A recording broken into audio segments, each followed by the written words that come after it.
ओहो, तो तुम लोग आ गए। अरे मैं तुम्हारा इंतजार कर रहा था। आज हम लोग पढ़ने वाले हैं 2 स्टोरीज अबाउट फ्लाइंग चैप्टर के बारे में, जिसमें 2 अलग अलग स्टोरीज हैं। तो इसके लिए मैं 2 अलग अलग वीडियोस बनाऊंगा। पहला है हिज फर्स्ट फ्लाइट और दूसरा है ब्लैक एरोप्लेन। तो इस वीडियो में हम लोग हिज फर्स्ट फ्लाइट पढ़ने वाले हैं। ये कहानी एक सीगल बर्ड की है जो उड़ना नहीं जानता था, लेकिन इसके माता पिता जो है अलग अलग तौर तरीका अपनाते हैं ताकि ये उड़ सके। इसकी पूरी फैमिली जो है ना 6 लोगों की है, माता पिता, इसके 2 बड़े भाई और इससे एक छोटी बहन और एक ये खुद। तो टोटल हो गए 6 लोग और सबको उड़ना आता है सिवाय इसके। यहाँ तक कि इसकी छोटी बहन को भी उड़ना आता है, लेकिन इस नालायक को उड़ना नहीं आता है। जैसे हमारे माँ बाप हमें बचपन में चलना सिखाना चाहते हैं, वैसे ही इसके माँ बाप भी इसको उड़ना सिखाना चाहते हैं। जैसे तुमने देखा होगा कि हमारे घर में जब छोटा बच्चा होता है तो हम उसको उंगली पकड़ के चलाते हैं, फिर वो जैसे खड़ा होने लगता है धीरे धीरे तो उसको कुछ कुछ चीज देख के ललचाते हैं। पहले तो उसको खड़ा कर देते हैं और फिर थोड़ी दूर हट जाते हैं और उसको ललचाते हैं खिलौनों से, चॉकलेट से, इन सब चीजों से। अल्ले मिल्ले बुआ जा जा जा जा।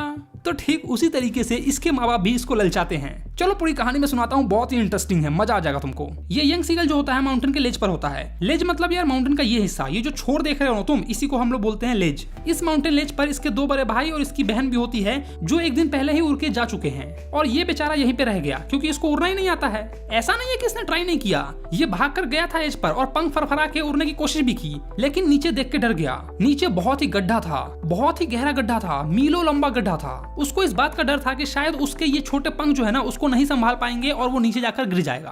और नीचे गिरा तो बस 2-4 हड्डी टूट जाएगा। तो उसने सोचा कि खामखा अपनी हड्डी तुड़वाने से अच्छा है कि बेटा यहाँ से निकल लो।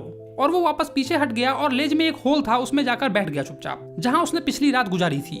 जैसा कि मैंने तुमको बताया कि उसके भाई बहन जो है और माता पिता जो है वो एक दिन पहले ही उड़ के चले गए हैं, यानी कि ये बेचारा एक दिन से यहीं पर है। 24 घंटे बीत चुके हैं लेकिन अभी तक कोई इसके पास नहीं आया है। एक दिन पहले ही सारे लोग उड़कर दूसरे माउंटेन लेज पे चले गए, यानी कि इस माउंटेन लेज के जस्ट सामने में एक दूसरा माउंटेन लेज था, उस पे चले गए और ये बेचारा यहीं पर रह गया। उसके दोनों भाई और बहन तो उड़ गए, लेकिन ये बेचारा हिम्मत ही नहीं जुटा पा रहा था। फिर उसके माता पिता वापस आए और उसको तेज आवाज लगाकर बुलाने लगे। इसको डांटते और धमकाते हुए कहा कि अगर तुम नहीं आए ना उड़ के तो मैं तुम्हें यहीं पर भूखे मरने के लिए छोड़ दूंगी। लेकिन ये बेचारा सोचा कि जिंदा रहूंगा तब ना भूख से मरूंगा, अभी उड़ा ना तो सीधा ऊपर ही चला जाऊंगा। और जान के भय के कारण ये नहीं उड़ पाया, डर के कारण नहीं उड़ पाया भाई।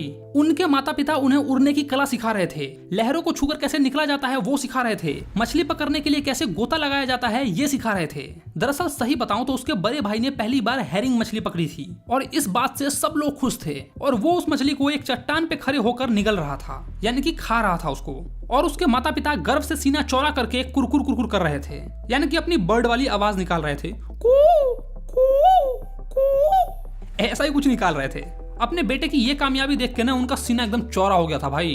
खुशी से उसके चारों ओर चक्कर लगा रहे थे। उस पूरे दिन उनका जो पूरा परिवार है उस प्लेट्यू पर घूमता रहा, जो कि सामने वाले माउंटेन लेज के मिड में है। और इस बेहुदे को इसकी कायरता के लिए ताने दे रहे थे, मतलब मजाक उड़ा रहे थे, इसको चिढ़ा रहे थे कि हैं देखो तुम तो वहीं का वहीं रह गया, तुम्हारा भाई मछली पकड़ लिया, रहो वैसे ही भूखे मरते रहो। जैसे हमारे भाई या बहन जो होते हैं ना साइकिल चलाना सीख लेते हैं और हमें चलाने नहीं आता है तो हमारा मजाक नहीं उड़ाते हैं, इसको साइकिलों चलाने नहीं आता, देखो ना। तो कुछ इसी तरीके से ये लोग भी इसका मजाक उड़ा रहे थे। अब अगले दिन सूर्य उदय हो रहा था और सूर्य की तेज प्रकाश जो है दक्षिण से इसकी तरफ आ रही थी, यानी कि इसका जो माउंटेन लेज है ये साउथ डायरेक्शन में था और वहां से सूर्य की किरणें आ रही थी, चमचमाती हुई धूप, और उससे इसको गर्मी लग रहा था। इसको ज्यादा गर्मी इसलिए भी लग रहा था क्योंकि पिछले दिन शाम से इसने कुछ भी नहीं खाया था। कल इसको सब छोड़ के चले गए और रात से बेचारा ये भूखा है तो इसको और ज्यादा गर्मी लग रही है। भूख में ना गर्मी और ज्यादा तेज हो जाता है, तो ये एकदम चिलमिला उठा, भूख से भी और गर्मी से भी। फिर इसके दिमाग में ना एक खुरफात आइडिया आया। ये भागते हुए माउंटेन के लेज पर गया और अपना एक टांग ऊपर करके और आंखें को बंद कर ली। पहले एक आंख बंद की, फिर दूसरा आंख बंद कर लिया, ताकि उन लोगों को लगे कि ये सो गया है। सोने का नाटक करने लगा, लेकिन फिर भी इसके तरफ किसी ने ध्यान नहीं दिया कि दूर तो रह के कोई ध्यान ही नहीं दे रहा है हमरा पे, भूखे तो नहीं छोड़ देगा सच्चे मुच्चे में हमको मरने के लिए यहीं पर। उसने देखा कि उसके दोनों भाई और बहन जो है ना लेटे हुए हैं, अपना सिर झुकाकर गर्दन में टिकाए हुए हैं, मतलब आराम कर रहे हैं। और उसके जो पिता हैं वो अपने सफेद पीठ के ऊपर अपने पंख को साफ कर रहे हैं, कुछ पुराने पंख वगैरह होंगे तो उसको उखाड़ रहे थे। केवल उसकी माँ ही उसकी तरफ देख रही थी। तब जाके इसकी जान में जान आया कि आखिरकार माँ ही होती है, देख ली मुझको। उसकी माँ एक ऊंचे टीले के ऊपर चोटी पर खड़ी थी और अपने चोंच से मछली को काट रही थी। अपने पैरों से एक मछली को पकड़ रखा था और बार बार उस मछली को नोच रही थी और फिर अपनी चोंच को पत्थर में मार कर तेज कर रही थी, शार्प कर रही थी। जैसे हम लोग चाकू वगैरह पिजाते हैं ना, तो वैसे ही वो भी अपने चोंच को पिजा रही थी, नोखीला बना रही थी ताकि मछली को काट सके। भोजन देख के ना ये पागल हो गया। इसे मछली को उस तरीके से नोच कर खाना बहुत ही ज्यादा पसंद था। भूख से बेचारे का पेट तो गुरगुर गुरगुर कर ही रहा था और ऊपर से अपनी माँ को मछली को तोड़ते हुए देख लिया तो और ज्यादा बेचैन हो गया। ये अपनी माँ से रिक्वेस्ट करने लगा कि कुछ भोजन लाकर इसको दे दे। कुछ इसी तरीके का आवाज निकाल के वो अपनी माँ से रिक्वेस्ट कर रहा था और उसकी भी माँ उधर से चिल्लाकर कुछ कह रही थी,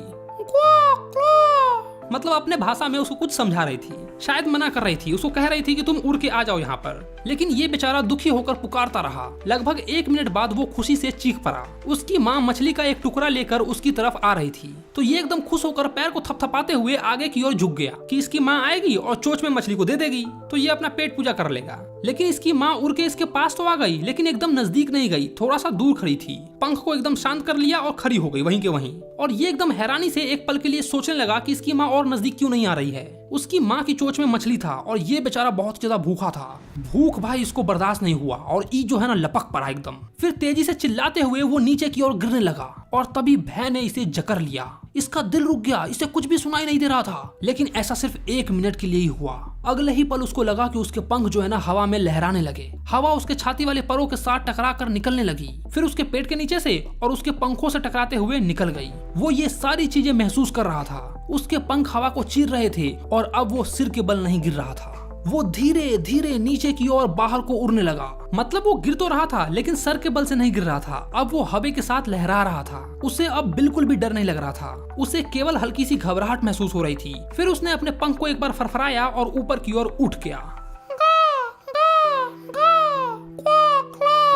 ऐसी आवाज निकालते हुए उसकी माँ उसके पास से निकल गई। शायद उसकी माँ बहुत ज्यादा खुश हो गई होगी और बोल रही होगी, शाबाश मेरे शेर, तूने कर दिखाया। ये भी चिल्लाकर अपनी माँ को कुछ बोल रहा था। फिर उसके पिता आवाज करते हुए उसके ऊपर उड़ने लगे। उसने अपने दोनों भाइयों को और अपनी छोटी बहन को भी अपने इर्द गिर्द उड़ते हुए देखा, उछलते हुए, तिरछे उड़ते हुए, बिना पंख को लहराए हुए उड़ते हुए, डुबकियां लगाते हुए, ये सब करते हुए उसने देखा। और फिर वो भूल गया कि उसे हमेशा से उड़ना नहीं आता था। वो भूल गया कि ये उसकी पहली फ्लाई थी और जोश जोश में चिल्लाते हुए वो भी गोता लगाने लगा, मंडराने लगा, तिरछा होकर उड़ने लगा। मतलब मोटरसाइकिल चलाना सीखे नहीं कि एकदम से स्टंट मारने लगे। अब वो उस हरे समुद्र के नजदीक था, बिल्कुल उसके ऊपर उड़ रहा था। सागर के ऊपर उसका सामना कर रहा था। उसने अपने नीचे एक विशाल हरा सागर देखा। समुद्र ना कभी कभी ऊपर से हरा सा दिखता है, इसीलिए ग्रीन सी बोल रहे हैं ये लोग, हरा समुद्र। और उस समुद्र में छोटी छोटी लहरें आ जा रही थी और ये अपने चोंच को एक तरफ करके कां कां करने लगा। बेचारा हमारा सीगल जो है ना वो बहुत ही ज्यादा खुश था। जैसे हम कोई नया नया चीज सीखते हैं ना तो हमें चलाने का बहुत मन करता है। अगर तुम नया नया साइकिल सीखोगे तो तुमको साइकिल चलाने का बहुत मन करेगा। मोटरसाइकिल सीखोगे तो मोटरसाइकिल चलाने का बहुत मन करेगा बाजार जाए तो मोटरसाइकिल से जाएं, दोस्त से मिलने जाए तो मोटरसाइकिल से जाएं। और अगर कोई गाड़ी सीखा होगा, वैसे तो तुम लोगों में से कोई अभी कार चलाना नहीं सीखा होगा, लेकिन अगर सीखोगे ना तो तुमको मन करेगा कि बस कार चलाते रहे दिन भर। जब नया नया सीखते हैं ना हम लोग कोई चीज तो चलाने का बहुत मन करता है भाई। वैसे ही ये भी आज ही उड़ना सीखा था तो इसको उड़ने का बहुत मन कर रहा था और ये उड़ते ही जा रहा था। इसके माता पिता और भाई बहन जो है ना आगे जाकर एक हरे से फर्श पर उतर गए। समुद्र के बीच में हो सकता है टापू वगैरह हो तो उस पे जाकर उतर गए और वो लोग उसको तेजी से आवाज करते हुए बुला रहे थे, उस सीगल को बुला रहे थे। लेकिन इसको क्या है, ये तो उड़ते जा रहा था, खुश था बेचारा, एकदम अपना मगन में था, मार लहरिया कट उड़ रहा था एकदम। फिर उसने हरे समुद्र पे खड़े होने के लिए अपनी टांगे नीचे की, लेकिन उसकी टांगे उसमें धंस गई। वो डर से चिल्ला उठा और अपने पंख को फरफरा कर दोबारा से उड़ने की कोशिश करने लगा। लेकिन वो बहुत ही ज्यादा थक चुका था और भूख के कारण कमजोर भी था, इसलिए उड़ नहीं पाया। उसके पंख भी उस समुद्र में धंस गए और उसका पेट जो है ना उस पानी को छू गया और फिर वो ज्यादा नहीं धंसा, यानी कि उस पे तैरने लगा। फिर उसका परिवार उसके नजदीक आ जाता है और खुशी से आवाज करने लगता है, उसकी प्रशंसा करने लगता है, गर्व से बोलता है, आ मेरा नालायक बेटा भी एकदम से कामयाब हो गया। और उसकी माँ चोंच से मछली पकड़ के उसको देने लगी, क्योंकि यार वो बहुत ज्यादा भूखा था तो उसकी माँ जो है ना खाना खिलाने लगी उसको। तो ये थी उस सीगल की पहली उड़ान की कहानी। माँ ना यार माँ होती है, हमें कई बार डांटती है, मारती है, खाना वगैरह नहीं देती है ताकि हम कुछ सीख सके। जैसे मुझे याद है कि मेरी माँ खाना मुझे नहीं देती थी, कहती थी जब तक नहीं पढ़ेगा तब तक खाना नहीं दूंगी। लेकिन जब मैं पढ़ के उठता था तो मुझे अच्छे से प्यार से खाना खिलाती थी, ठीक इस सीगल की माँ की तरह। पहले तो इसको डांट रही थी, धमका रही थी, खाना नहीं दे रही थी, लेकिन जब ये उड़ना सीख गया तो बड़े ही प्यार से मछली पकड़ पकड़ के इसको खिला रही है। तो ये थी तुम्हारी पहली उड़ान की कहानी और तुम्हें तो अभी उड़ान भरनी है मेरे भाई, बोर्ड में एकदम 4 डालना है। तो फिर जाओ फटाफट वेबसाइट या एप्लीकेशन पे और जाकर MCQ दो। बाकी अगर वीडियो अच्छा लगा हो तो वीडियो को लाइक करो और इसको जरूर